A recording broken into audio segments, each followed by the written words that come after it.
Credit দিবসে রাজকীয় সকাল, কুচিলাবাড়ি রিসোর্ট। কোনো একদিন সেই দিন সকালটা ছিল অন্যরকম উত্তেজনায় ভরা। আমি আর আমার দুজন কর্মকর্তা বের হয়েছিলাম ক্রেডিট দিবস পালন করতে।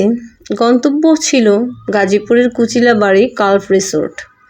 অটোয় বসে বাইরের দিকে তাকাতেই দেখি প্রকৃতি যেন নতুন করে সাজছে আমাদের জন্য। দুপাশে সবুজ, ঝিরঝিরে বাতাস, ভেসে আসছে মাটির গন্ধ। রিসোর্টে পৌঁছানোর আগেই দূর থেকে শোনা যাচ্ছিল বাজনা বাদকদের বাজনা। ঢোল, কাঁসা, তবলা মিলিয়ে যেন উৎসবের ডাক দিচ্ছে। ফটকের কাছেই পৌঁছতে চোখে পড়ল রঙিন বেলুন, ফুলের সাজ আর বড় বড় ব্যানার। ক্রেডিট ডে সেলিব্রেশন 2025 লেখা। গেট খুলে দিতেই আমাদের গাড়ি ডাইরেক্ট ভিতরে চলে গেল, যেন কোনো রাজকীয় কনভয়ে প্রবেশ করছি। গাড়ি থেকে নামতেই মনে হলো যেন 5 তারা স্বপ্নের রাজ্যে পা রেখেছি। চারপাশে ঝলমলে আলো, রঙিন ডেকোরেশন, বিশাল গেটওয়ে, নিচে দাঁড়িয়ে থাকা ফুল দিয়ে সাজানো আর্চ। প্রথমে কাজ ছিল রেজিস্ট্রেশন। টেবিলে বসে থাকা অতিথিয়তাপূর্ণ কর্মীরা হাসি মুখে স্বাগত জানালেন। রেজিস্ট্রেশন শেষ হতেই সবাই গেলাম একটা এক্সক্লুসিভ গিফট প্যাক। ভেতরে একটি গেঞ্জি, সুন্দর একটা টুপি আর সাথে লেখা ক্রেডিট ডে 2025 কাল্প রিসোর্ট।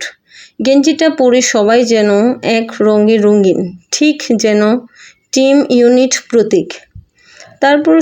তারপর সবাই চলে গেলাম ক্যান্টিনে।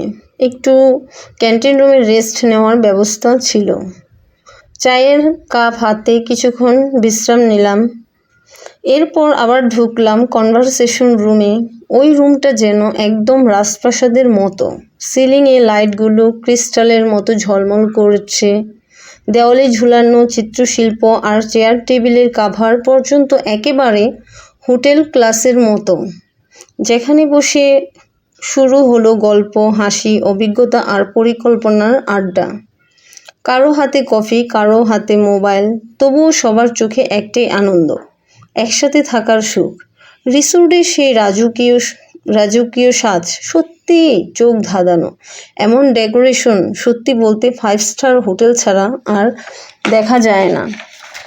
কিছুক্ষণ পর আমি আর আমার মামা বের হলাম একটু প্রকৃতি দেখতে, একটু ঘুরে দেখতে। বাইরে বের হতেই চোখে পড়ল চমৎকার বাগান আর সাজানো গাছপালা। সব কিছু এমন নিখুঁতভাবে সাজানো যেন মনে হলো প্রতিটা গাছের যেন নিজস্ব ভূমিটা আছে। গাছগুলো ছাটা ফুলে ফুলে ভরা, বাতাসের গন্ধ মিশে গেছে যেন উৎসবে। রিসোর্টের মাঝখানে ছিল একটা সবুজ মাঠ, যেখানে নরম ঘাসের উপর সূর্যের আলো ঝিলমিল করছিল। সেই মাঠের এক পাশ গাছের পাতায় ছায়া ফেলে লেখা ছিল ইংরেজিতে কাল্প। প্রকৃতির মাঝে যেন সৃষ্টিশীল সাজ সত্যিই চোখে লেগে থাকার মতো। আমি আর আমার মামা ধীরে ধীরে একবার ফুলের বাগানের পাশে, একবার সেই সবুজ মাঠের ভিতরে দিয়ে, কখনো হেসে কখনো থেমে আমরা অনেক ছবি তুললাম। আর প্রতিটা ছবিতে ধরা পড়ল সেই দিনের হাসি আর রং। চারপাশে সবুজে ঘেরা পরিবেশ, হালকা বাতাসের ছোঁয়া, আর দূরে শোনা যাচ্ছিল হাসির শব্দ। সব মিলিয়ে মনে হচ্ছিল যেন সময়টা থেমে গেছে আমাদের জন্যই। সে সন্ধ্যা নামতেই আলোর ঝলমলে হয়ে উঠল পুরো রিসোর্ট। ফোয়ারার ধারা, মিউজিকের রিদম আর চারপাশের আলো যেন ক্রেডিট দিবসকে সত্যি উৎসবে পরিণত করেছে। সেদিন শুধু একটা দিন নয়, মনে রয়ে গেছে এক অন্যরকম অনুভূতি, একটা স্মৃতি যা বারবার মনে পড়লে হাসি এনে দেয়। আর হ্যাঁ, ক্রেডিট দিবসে আমরা ভেতরে কি করেছি সেই মুহূর্তগুলো আমি দেখাবো পরের ভিডিওতে। ততক্ষণ পর্যন্ত আজকের মতো বিদায়, দেখা হবে আরও এক সময়।